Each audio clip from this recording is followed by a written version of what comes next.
Welcome to Catch Her Spark with Jen Maldonado. These are conversations with women who are building meaningful careers, stepping into leadership, and designing life on their own.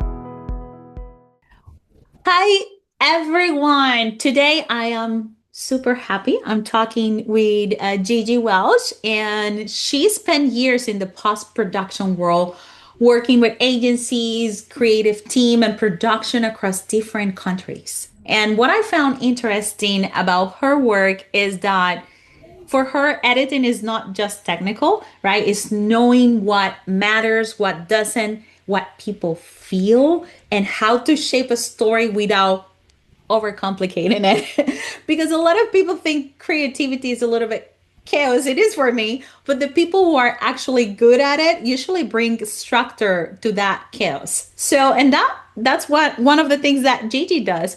So she leads creative process, manage moving parts, works with all kind of personalities, and help turn ideas into something people actually connect with. And honestly, I think there's something really, really powerful about people who know how to build stories behind the scenes. So I'm excited for this conversation. Gigi, welcome. How are you today? I'm good, thank you.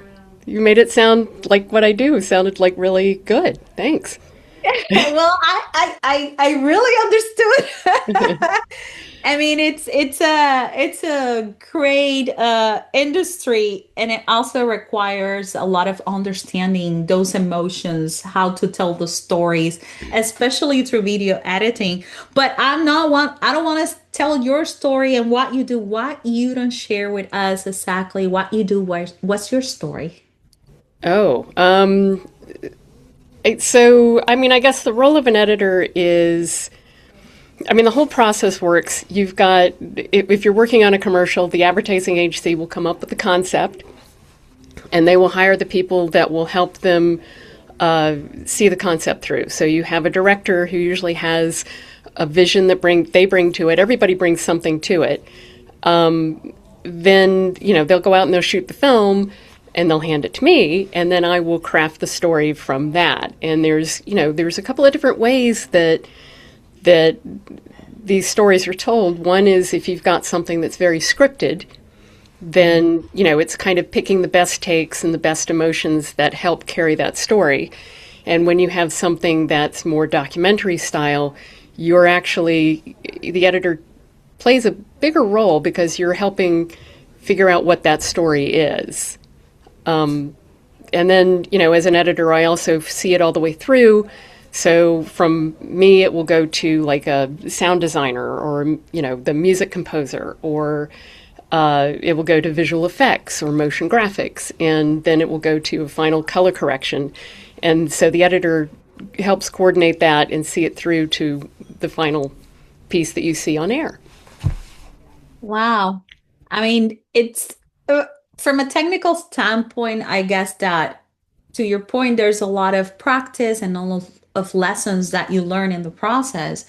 But to capture those emotions and tell that story in a way that represent what all of these group of people want to represent, I bet is very challenging. Um, what do you think that you enjoy most out of your work, and what is the biggest challenge for you? I mean, what I like about my work is just, again, it's just seeing the story through, making the right choices, and then having it come together. I would say the biggest challenge is always making that first cut. And, you go through all the footage. One of the things that I do is I'm not like super fast. I mean, I'm fast because I go through everything. I don't just go, okay, this was the last take they shot, so that's got to be the best, and that's the one I'm going to use. I actually go through and watch everything because you never know when there's going to be an emotion or a facial expression or some sort of a gesture that will enhance the story even more. So I'm very meticulous about going through, and then once I've gone through, it's all in my head, and then it's just pressing the button to make that first cut. And, I think with any project that you start, it's daunting to make that first move and that first commitment, if you will. But then once you do that, it flows from there. Wow. Was that the Well, question? yeah, yes, you did. You did. Where I am curious, did you wake up one day saying, I want to help edit people's stories, or how did you end it? Or how do you start it in this line of work? So I actually started on the advertising agency side. So I would be, eventually worked my way into a position where I was the one who would hire the editors. And, but at the same time, if a client didn't have a budget, I would be the one who edited it myself. And so I always enjoyed editing. Like even in college, I liked, everybody else wanted to direct, and I just wanted to sit down and take the footage and craft it into something. So having worked on the agency side, I had an opportunity to go to the post-production side and work for a company, which they hired me as a producer, but I learned the equipment myself and the software. It was Avid at the time was the predominant editing software. So kind of taught myself how to work the Avid. I got my first project from the agency I used to work for, and it was one of those situations where I went through the footage, started to put something together, realized it was like 11 o'clock at night and I needed to get home. Woke up the next morning early, couldn't wait to get back in. And as I'm getting ready, brushing my teeth, I'm like, I think I just figured out what I want to do. Mm-hmm. So it's helpful in that coming from the agency side, I had that background. And I also, when I worked at Leo Burnett in Chicago, but I was working in broadcast business, which dealt with budgets and talent payments. And, that background helps where I am now too, because it's like, okay, is this person an extra, or are they, do we have to pay them, that kind of thing. So these were all steps that took me to where I eventually realized I wanted to go. And so I have loved it ever since. And what I love about, still continue to love about editing is that you have different challenges. People will come to you with a hospital ad, and the next thing you know, you're doing a fast food ad that's music driven. Or, when I worked in London for 10 years, and I had an opportunity to work in documentaries, so feature documentaries, and that's something that I've enjoyed as well. So it's always something different, and you keep challenging. And the technology keeps changing because you've gone from film to now everything's file based, and then you've got, all these different kinds of files, MP4s, ProRes. It's, it can be very technical and very daunting, but it keeps you on your toes. So let me get this right, because I'm trying to visualize now. This is some kind of film. So one day you're brushing your teeth and you have that moment, right? I mean, there was a lot that led up to brushing my teeth, but yeah. And it's, I don't know if this happens to you, but for me, a lot of times I'm in the shower or I wake up at 4 a.m. with this brilliant idea. I write it in a paper and then I pass out. It's been my experience. And that's why I'm bringing this up. People believe that you have to have a specific way and setting to really find your passion, or what would you like to do. And although I'm making it a little bit funny, but I can imagine you brushing your teeth, having that moment. I want to edit videos. I want to tell people stories, helping people tell their stories to video editing.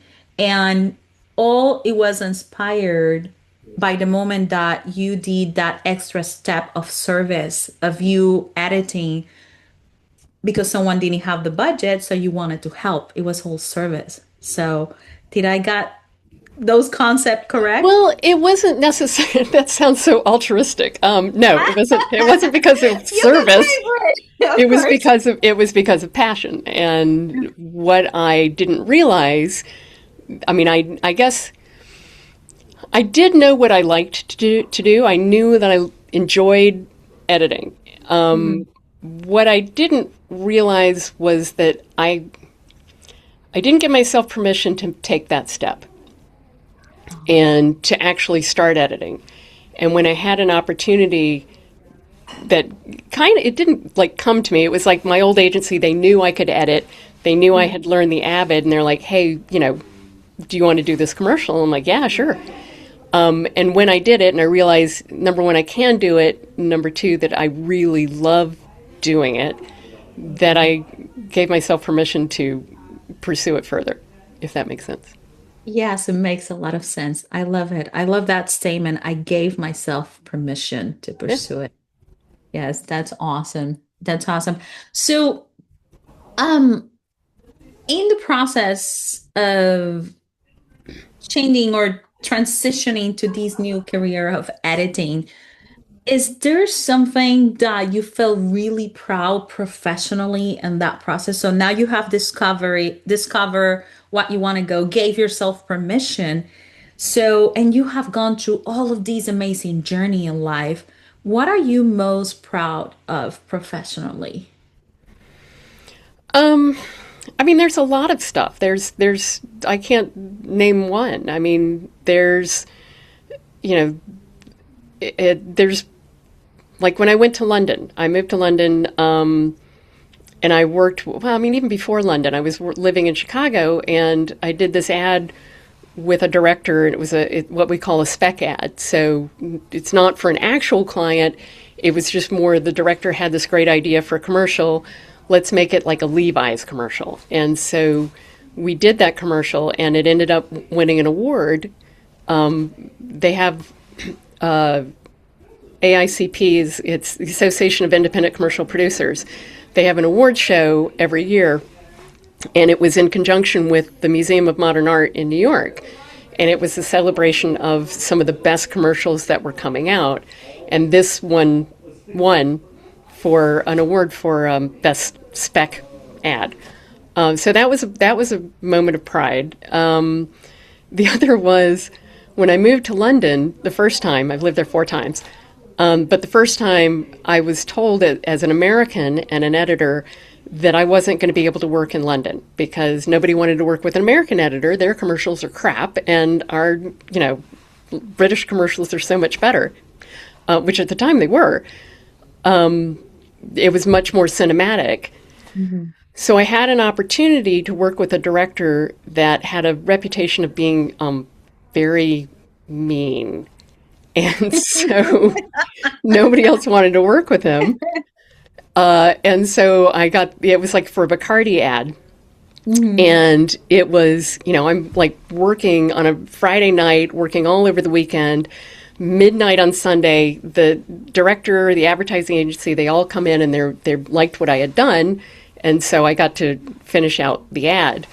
And it was really, it's big, cinematic. It was shot, I think it was shot in Puerto Rico. Oh, really? Yeah. And that went well. And then my reputation became like, oh, she's an American, but she can actually edit. But the greatest moment was going to the theater, because at that time, you would go to the theater early to see the trailers and all, because the commercials were so good and cinematic. You would go to see the commercials. And we showed up at one theater. I wasn't even expecting this. And there it is on the big screen. There's the ad that I have just created. And that was a pretty cool feeling. Mm-hmm. But I would say most recently, I'm very proud of a documentary that I just worked on called Revolution's Daughter. And I did the edit on that. And it just premiered at the Miami Film Festival and here at the Dallas Film Festival, and it's going to Doc Edge in New Zealand next. So that's, that again, it's like seeing it on the big screen is cool. And it was great in Miami because you had a room full of Cubans, and it's about Cuban exiles. So so those are probably my highlights. I know you wanted one, but that's... Congratulations, Gigi. Thank you. Amazing. That's amazing. I think that I can understand and appreciate a lot why telling someone else's story can be so fulfilling through editing, right? Because the editing is that factor that allow us to feel those moments stronger. I don't think people realize how important is that moment, right? Changing the order, putting it in the right spot, the right faces, right images, right gestures. I mean, I've always been fascinated. I have a lot of friends in the industry, and they love it. They're passionate. So that's amazing. So thank you. Now you are in an industry that, well, first you broke through national barriers. Let's call it Yes. that way. Yeah. Also, is this is like a male environment industry still? Is that changing? What are the changes you're seeing in the industry? I mean, I think there should be or could be a lot more women editors.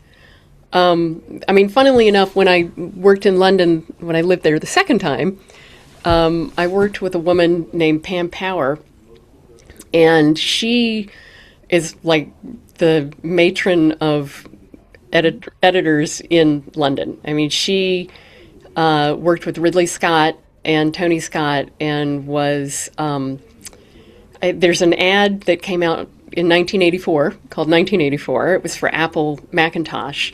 And it's, it's iconic, brilliant. It's like why a lot of people say they got into advertising. And it was just such an impactful ad.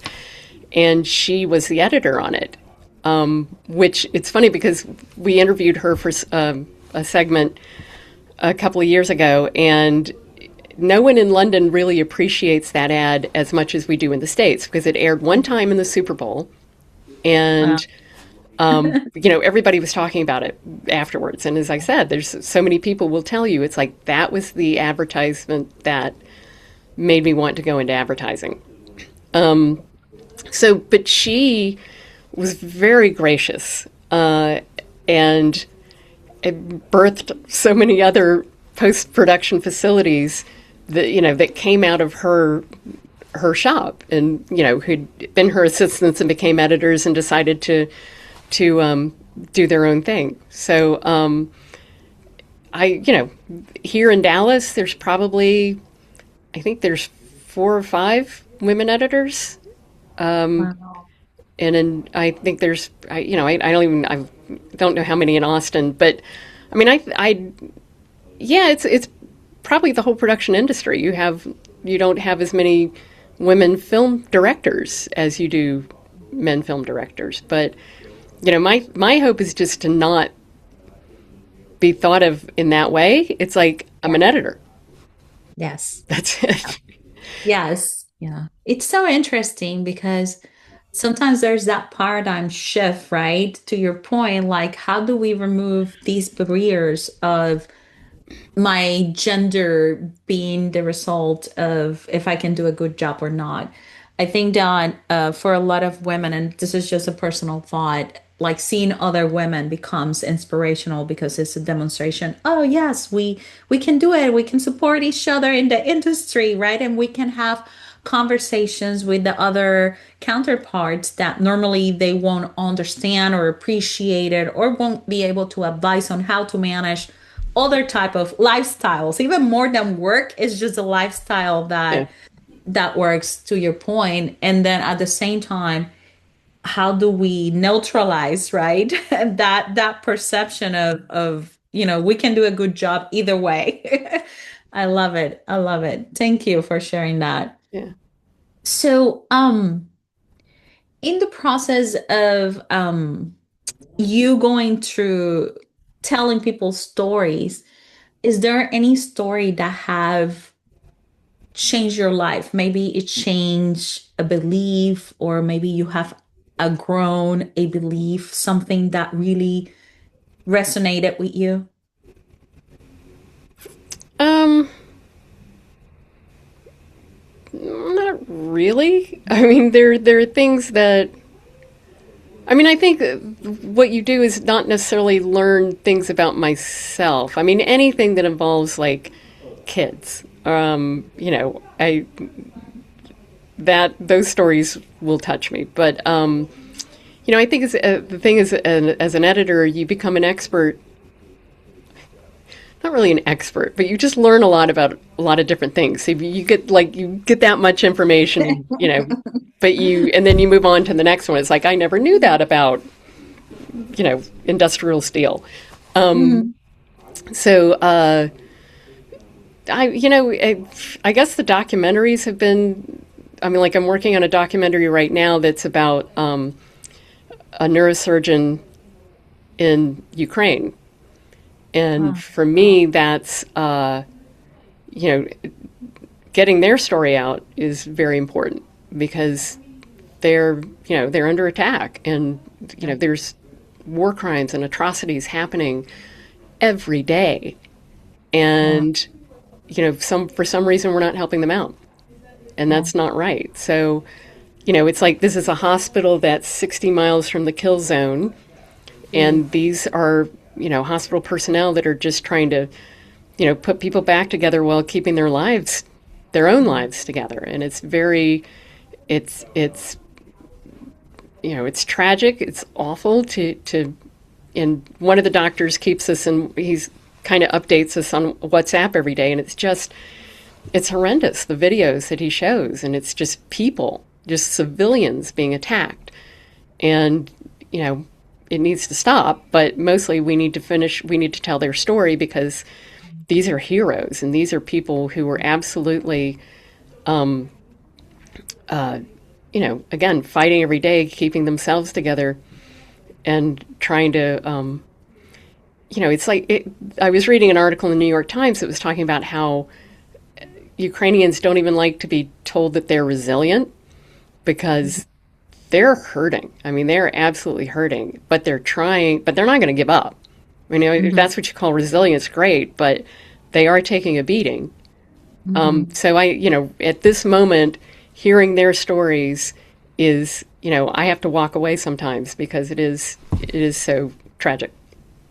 Yeah. Yeah. Well, thank you for sharing that. I think that I find fascinating the storytelling, the movies, the documentaries, because it brings to reality our humanity, whether it's a great thing or the atrocities happening. And the hope is that with these stories, maybe we don't repeat the same mistakes. And Well, I think the point and what I find valuable and it's really a gift that of documentaries is telling someone else's story and listening to somebody else's story and hearing and understanding what they're going through that exposure is the only way that we will break down barriers, I guess. yeah. Yes, yeah, that's a special. That I think that's a gift. That's a meaningful job and very impactful. Just getting into that area. Now, let's move from the portion of storytelling as we go through changes in the technical world. How is AI impacting your work and your industry? What's changing? I think people are just they don't know. Mm, AI will. I mean, it's a great tool to a certain extent. Like for I don't speak Ukrainian, so it's been great for helping me translate and create subtitles so I can, again, tell the story. I don't, I I'm not frightened of AI, and I know a lot of people are, especially in my industry, Mhm. because Yeah. it still cannot, it doesn't feel. And when you are editing, when you are looking at footage, you're capturing these moments that it's like, okay, that is going to create a reaction or that is going to propel the story. And I don't think AI is capable, and nor do I think it will ever be capable of knowing, how to read human motion Yeah. and how to tap into that emotion. Mhm. Yes, I was just talking to someone a little bit earlier and we just stated that like AI is a tool, but as what it knows today, it cannot replicate human experience. And even when you ask them to, they cannot. And that's the part missing is too, it doesn't go to the deepness or the depth of the humanity that allow us to, to your point, be moved. Let's call it that way, be moved. Yeah. And that's something I'm keeping an eye to, because it's really interesting understanding, right, how AI and the tool is helping facilitating certain jobs. But yeah, I think to your point, it's far away from doing the human experience thing. I mean, I know they're like, oh, it'll get there. I don't think it'll get there. I mean, I really don't. But the other thing is, well, so I have a daughter. She's like in her early 20s, and listening to her and other young people are like, we don't want this. It doesn't, because the other thing, you're not banking on the fact that the human drive. It's like we want to create. We want to, look at something and present something. It's like, this is my work. This is what I did. And, you're going to have people who are like, well, look, I was able to take a shortcut, but you'll know it. I mean, you'll be able to recognize that it's not as good as something that was done by a human. Mm-hmm. Yeah. But I also think, we talked about how I think it makes things more valuable that are created by humans, like artwork, for instance, that, AI will always, anything I've seen that's AI is soulless. And I think it will make the things that are created by humans much more valuable. Much like when we came out with the printing press that was printing out artwork that people, artists were afraid that it will diminish their work. But no, it made the original much more valuable. Yes, it's I love what you stated, it's soulless. And we can see that. And sometimes I sometimes like to describe the messy side of us also bring that humanity and soul back to human experience. And it can be too perfect, too precise, or too polished, right? Right. We like the messy side of us where we really can see, hey, this is me. It keeps us away from the imposter syndrome of perfection. Well, and it was interesting. There were ads that came out. I think it was at the end of the year. There were a couple of Christmas ads that came out. One I think was for Coke, and the other for McDonald's. Mm-hmm. And there was a backlash, just because it didn't look real. It wasn't. It was being passed off as real, and everybody was like, you can't fool us, and they pulled the ads. So I think, it's not just the people making, I think it's the people watching are like, I don't want to watch that. I want to watch something real. I want to watch something that has been created. And I think we're supporting each other as far as, not wanting to have our world now dominated by certain people whose names I won't mention that own ChatGPT or the world domination for the AI. No. Yes, I think that we want to keep our humanity and our freedom on our hands, right? And not depend fully on automated intelligence or It does have its place and it does have its uses, but it's more when it assists us, not when it replaces us. Yeah. Yes. Correct. Like robotics. Yes. So, Gigi, coming to the future, what are you looking for? What are you excited? What is coming for Gigi in the future? I mean, there hopefully more documentary work, more feature work, just more different. Like I'm working on a TV program for a reality show, and just having a variety to work on and to keep pushing myself personally. But the other thing is that being a freelancer, because I've been freelance for a number of years. This industry has changed because, it's partly because clients have come down on their budgets. It's also because of COVID and that people were working from home, and suddenly it was like, well, I don't have to go to a physical place to necessarily work and to be with the editor. I can, do it through Zoom or through, another platform. So we found a lot more freelancers on the street now.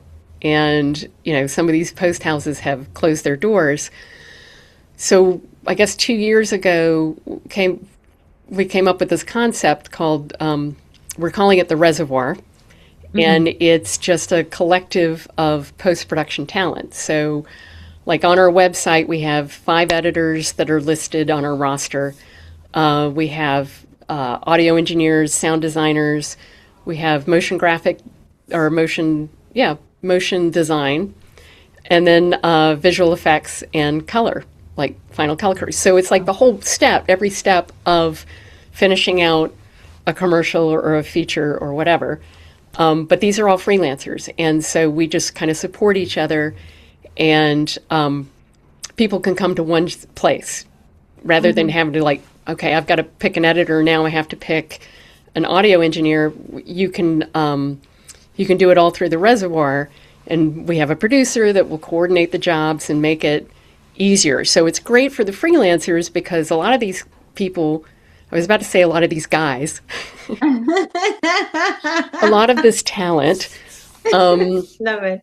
had never done estimating or, bidding or the billing part of it. So we're able to help them out with that.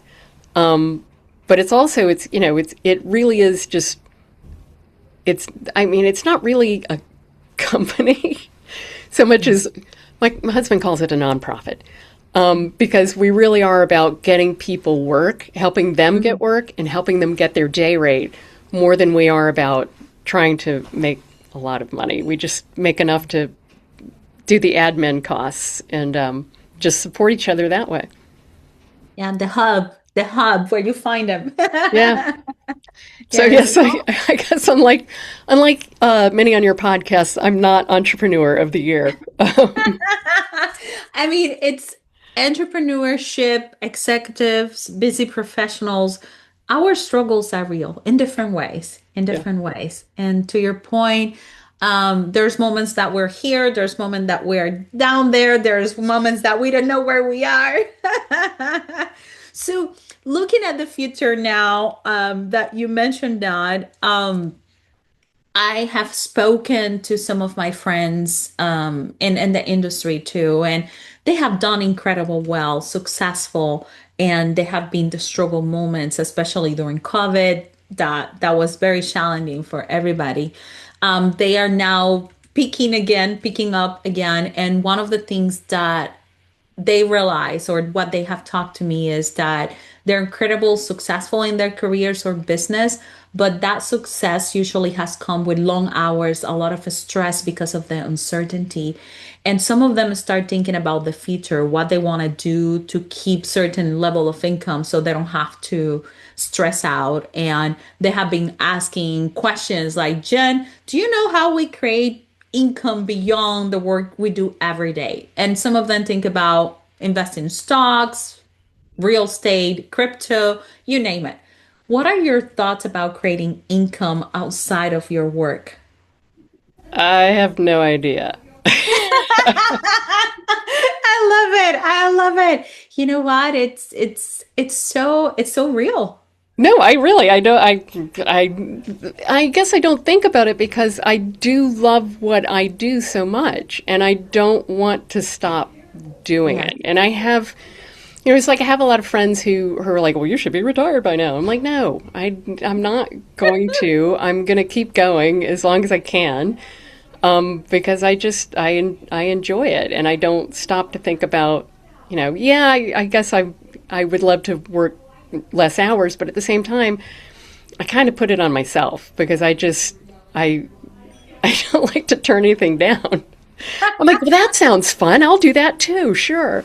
So I do overcommit myself, but it's more because I want to than I have to, if that Yes. makes sense. Yes. Yeah. You is your choice. Is your choice. And I love it. I think that I mean I can see it in you. Like what are you talking about? Even someone asking me, it's like, no, that girl still have that powerful fire in her. What are you talking about? So I think that and that's something that we have chat about it. My friends, it's like, I just love what I do. I just don't want to stress of not, of having to think about these things, or to your point, working less hours. How is that possible? And it's just I just wanted to ask you because I think it's an important part of life, but at the same time, it's you guys have such a passion for what you do, right? And I have seen it in all my friends from watching movies. Honestly, they ruin the movies for me because I'm a little bit clueless, but they know every technical aspect from editing to lighting to music, and they start talking. I'm like, I'm out. I'm out. Let me enjoy the movie like an ignorant person about all of these process so I can enjoy my movie. So we're getting to the end, and I just have one more question for you. Well, actually, two more. I'm sad because I want to keep asking about the industry and things like that. But one of the things that I want to know, so Gigi is a very passionate person about working and what she does. Is there anything that you really enjoy outside of work? Um, I I like being outdoors. I like hiking. We have a house in Maine that we go to in the summer because it's 127 degrees in Dallas in the summers. Yeah. Maybe not that much. Um, but I could say. no, it's cooler up there. So the dog and I and my husband will just spend our summers up there and just hike around and I like hanging out with friends and just that's pretty much it. Yeah, I mean, it's all good. Hiking is a really good way to. I love hiking. It's one of my favorite things to do, actually. And get lost and find stuff and, waterfalls, find waterfalls too. That's one of the things I love the most without falling into them.